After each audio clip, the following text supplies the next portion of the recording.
habis dari proyek dapat amplop, kita cek bareng lagi ya isinya apa ya. Jadi PCC mungkin ini kan terus ini.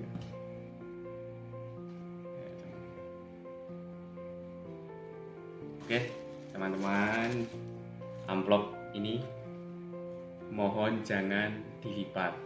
Tapi dapatnya dilipat nggak apa-apa. Tentang apa kita buka ya.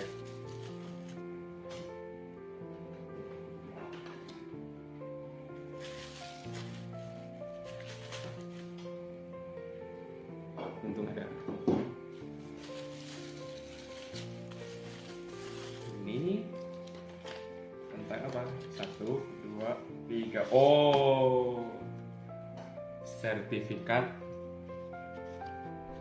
of training ahli K3 umum. Nah, oke teman-teman. Nanti kita akan bahas nih tentang K3 umum. Apa ya? Saya mengikuti K3 umum. Kenalkan nama saya Ogi Dwi Cahyono ST. Kita tinggal tanda foto aja. Dikeluarkan dari Rewata Konsultan. Dapatnya gimana? Prosesnya apa? Nanti saya deskripsikan di bawah ya. Ini berarti dipinggirin dulu. Kelihatan untuk buka belakang sini. Nah, K3 sendiri itu tentang apa ya? Karena sekarang itu di setiap pekerjaan atau tempat kerja itu salah satu syarat itu K3. K3 itu diutamakan, itu tentang keselamatan dan kesehatan kerja. Gitu. Nah, K3 sendiri itu punya dasar hukum yang mengaturnya, baik dari sistem manajemennya, perangkat K3-nya. Nah, perangkat K3-nya itu apa?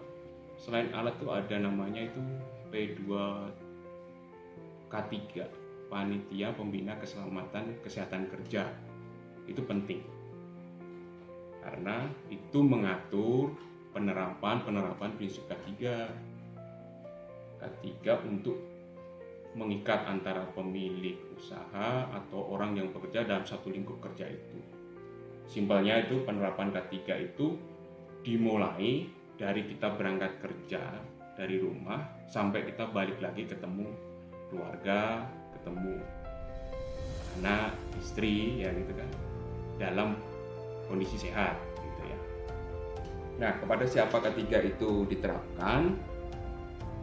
Pertama yang harus diterapkan adalah pelaku kerja sendiri. Terus ke siapa? Ke pengusaha. Pengusaha adalah orang yang mempunyai atau menciptakan pekerjaan. Dasarnya apa gitu loh. Jadi kita 10 ada ya. Jadi kalau kita membuat kegiatan kerja yang melibatkan lebih dari 100 orang, itu harus menerapkan prinsip-prinsip aturan-aturan K3 dalam pekerjaan itu gitu. Terus ada lagi, kalau nggak kurang 100 gimana? Boleh dan harus kalau menurut saya ya. Karena di mana kita bekerja, di mana tempat pekerjaan atau di mana kegiatan itu yang memperkerjakan orang yang memiliki potensi resiko kecelakaan kerja.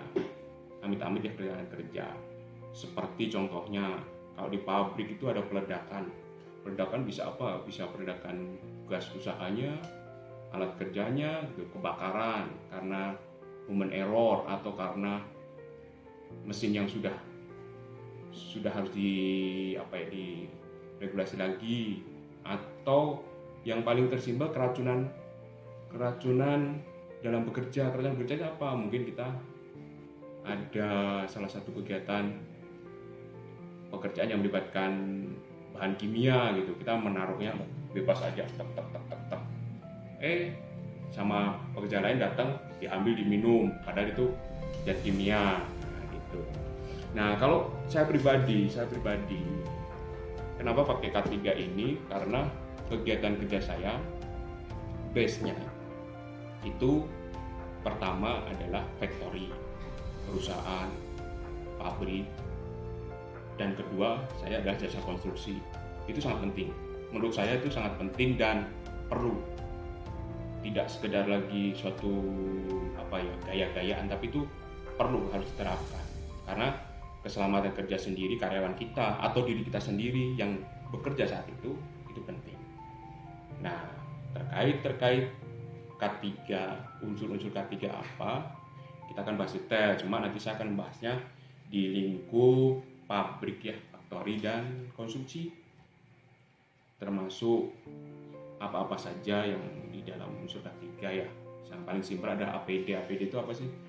Alat pelindung diri. Alat pelindung diri itu banyak. Ada pelindung kepala, dari atas kepala, kaos tangan, harus sampai kaos tangan kita ya. Kaos tangan, ada penutup telinga biar tidak ada kebisingan. Dan yang utama juga sepatu yang safe, yang aman. Nah, pembahasan kali ini yang menyangkut kegiatan saya, khususnya pekerjaan saya bersama teman-teman. Kebetulan saya juga punya pekerja, salah satunya adalah pekerja di lingkupan konstruksi. Factory, pabrik juga ada, mungkin teman-teman yang saat ini bekerja di lingkungan pabrik mungkin sudah ada gambaran lah, kalau di perusahaannya sudah menerapkan K3 pasti sudah diberitahu. Nah, kalau yang belum mungkin bisa mengadopsi atau kita berbagi share. Kalau dari lingkupan konstruksi ya, nah kalau konstruksi sendiri itu menurut saya dan pengalaman yang pernah kita hadapi dan kita di lapangan itu di share itu adalah lebih ke pemahaman prinsip anjuran rambu-rambu sen kepada pekerja itu penting.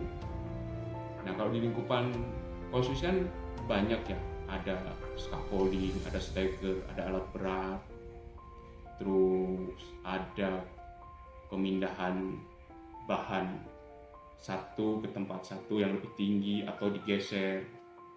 Nah, itu kan semuanya itu mengandung risiko. Terus selain juga sumber daya manusia, itu pekerja kita yang harus benar-benar fokus gitu. Nah, contoh dalam pekerjaan kita itu yang sangat krusial itu adalah pengamanan lingkungan kita. Jadi kayak jalur listrik kerja, terus penyimpanan alat kerja yang berpotensi menimbulkan kecelakaan kerja gitu. Itu penting. Jadi kalau kita kadang kabel kematangan listrik, nah itu kalau kena pekerja kita itu bahaya. Ketika listrik masih ada, bisa menyebabkan kestrum lah bahasanya, atau menggeser suatu kegiatan dari atas ke bawah. Itu harus pelindungnya apa? Ya, seperti helm yang tadi seperti ini. Nah, ini helm ini penting. Di proyek itu penting. Kita nyebutnya di proyek itu penting karena itu melindungi kepala kita. Masalah yang lainnya seperti sepatu itu juga, terus kaos tangan kita pegang alat biar tidak licin. Oh ya, untuk yang kondisi sekarang khususnya pandemi ini, jangan lupa kita pakai masker karena itu ada protokol kesehatan nasional dalam rangka menekan atau mengurangi penyebaran COVID. Karena jujur di proyek tidak bisa bekerja sendiri 1 atau 2, 3 orang. Dalam skala besar bisa sampai puluhan, malah mungkin kita bertemu dengan subkon yang lain digabung bisa sampai ratusan kerja. Apalagi yang skup proyek besar, ya pastinya sekarang keamanan kesehatan COVID, khususnya COVID-19 pasti sudah dimasukkan dalam aturan K3. Nah, kembali ke dasar-dasar K3 tadi. Di proyek itu ada apa sih? Selain helm ada sepatu penting, harness untuk ketinggiannya. Zaman sekarang orang bikin stagger mungkin sudah tidak lagi bambu atau dolken. Mereka bisa menyewa scaffolding ke salah satu jasa penyewa. Nah, scaffolding sendiri itu besi. Kita harus hati-hati bagaimana kita termasuk licin, pijakannya. Atau mungkin kita dalam ketinggian harus pakai harness mungkin saya nggak ada lagi di proyek harusnya, jadi untuk pelindung kita, untuk biar kita amit-amit ya jangan ketika kita jatuh atau pleset badan kita masih tergelantung di harness itu pengalaman itu penting, apalagi yang tinggi ya. Nah, untuk kegiatan yang lain di luar konstruksi ada kayak di pabrik, teman-teman yang di pabrik juga harus memperhatikan prinsipnya dasar sama, kita harus pakai APD, ada helm yang sama, mungkin kalau di pabrik mungkin tutup kepala jangan sampai rambut kita masuk, atau kaos tangan hampir sama. Nah, yang penting ada keamanan, karena semua sekarang pabrik-pabrik kan pakai alat digital ya, pakai apa ya yang modern, kita harus tahu tool-toolnya, jangan sampai ketika kita dikasih mesin kita nggak tahu caranya, emergency-nya di mana, kalau terjadi kecelakaan kerja atau di human error di mesin, kita jangan sampai terjadi yang hal gak inginkan. Karena prinsip kita bekerja kan berangkat dari rumah, kita pamit ke, kalau suami ya pamit ke anak istri gitu kan ya, kalau istri ya pamit ke suami sama anaknya gitu kan, kalau yang jomblo ya pamit ke tukang kopi sebelah juga nggak apa-apa kalau memang kenyataannya jomblo gitu kan. Nah itu kita harus kembali lagi gitu loh, kita membawa kesehatan gitu, karena satu kesatuan, jadi tidak bisa perusahaan atau pengusaha yang menciptakan, tapi kita sendiri juga harus apa ya, melek, harus harus paham, harus ngerti K3, jangan diabaikan. Saya punya tukang banyak yang nggak pakai helm, itu masih banyak, nggak mau sepatu juga masih banyak. Tapi dari sekarang kita sudah mulai apa ya, menerapkan atau meramahkan K3 biar dia tahu, dan resiko besar kita sebagai pengusaha, mungkin ada teman-teman yang kontraktor atau konsultan yang melibatkan kegiatan yang berisiko ini bisa mengurangi gitu loh. Ya harapannya sih kita berdoa minta jangan sampai terjadi yang buruk, tapi kan namanya jalan hidup kita tidak tahu, minimal kita ikhtiar gitu ya. Nah, dasar-dasar ini kenapa saya mencari training K3 umum, apalagi di masa sekarang ya, yang mungkin di Banjurat ada beberapa proyek yang terpending, ada beberapa kegiatan yang terpending itu kita manfaatkan untuk ya ini menimba ilmu. Kalau saya sih melalui K3 umum, karena pengalaman saya di akhir tahun proyek kemarin pernah ada kerjaan atau kerjasama kerjaan, saya kena teguran tentang K3. Oh ternyata benar, dari 2002 ya lulus akademik lah, dari 2005 sampai sekarang itu saya bekerja di proyek, mungkin K3 itu masih terabaikan atau tidak ternyata, tapi ketika saya dapat teguran ya itu nyata, oh berarti kita harus meningkatkan ilmu kita. Nah banyak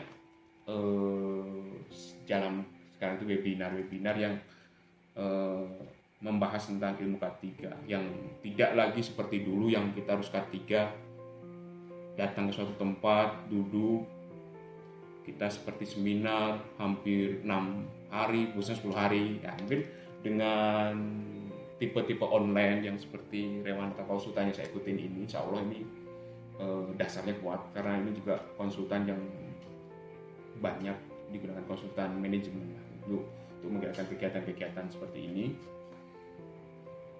Sangat mendukung bagi kita yang kebetulan waktunya itu hanya bisa yang seperti ini gitu. Kita online 3 sampai 6 hari lah kita online.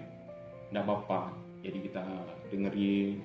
Ya memang sih minus kita tidak ada praktek kalau ada kegiatan sih, tapi kita pada dasarnya prinsipnya paham penerapan K3 di lingkungan kerja kita, terus meramahkan K3 ke tim kita gitu kan. Kalau solid kan bagus, jangan sampai akibat K3 ini bisa menambah biaya proyek kita, bisa menarik dana tak terduga gitu loh ya. Jadi seperti itu. Oke teman-teman, ini sekilas tentang K3. Ini pengalaman saya. Mungkin kalau teman-teman siapapun lah yang di konstruksi atau di bejana atau ada ilmu penerapan, karena K3 itu skopnya besar. Saya juga ikut K3 listrik, K3 bejana teknik, tekan ini sampai tekan uang, terus mekanik, konstruksi bangunan, pengawasan, dan semua ini kalau kita pengen detail ujungnya itu dianalisa. Analisa itu nanti menentukan nih perusahaan saya, perusahaan A katakanlah gitu ya, penerapan ketiganya bagus, nanti dapat reward, dapat piagam. Tapi kita nggak perlu itu, apapun sertifikatnya, rewardnya, yang terpenting adalah bagaimana kita menerapkan prinsip K3 itu di lingkungan kita kerja. Jadi ini kayak gini, ini bukan sebuah gaya-gayaan, tapi ini sebuah kebutuhan dan keperluan yang harus kita terapkan di pekerjaan. Memang dari skala biaya, kalau di proyek pasti ada yang namanya beli helm, beli sepatu, tapi itu untuk keselamatan kita harus utamakan. Tidak apa-apa di add untuk kegiatan ini, biaya-biaya itu di add pasti paham lah, karena itu juga menyangkut ini. Jadi terpenting adalah dalam suatu kegiatan kerja jangan dilupakan satu, keselamatan kerja, kesehatan kerja, dan tentunya jika semua berjalan dengan baik, insya Allah kan kita juga dapat hasil yang lebih baik. Oke teman-teman,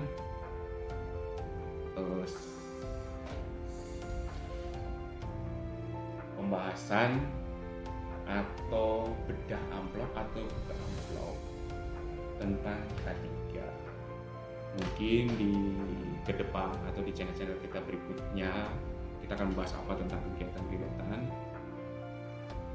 yang bersifat umum atau spesifik, khususnya tentang kegiatan konstruksi atau factory. Kita akan bahas berikutnya. Nah, untuk teman-teman, jika konten ini bermanfaat, bisa di-share ke siapapun ya.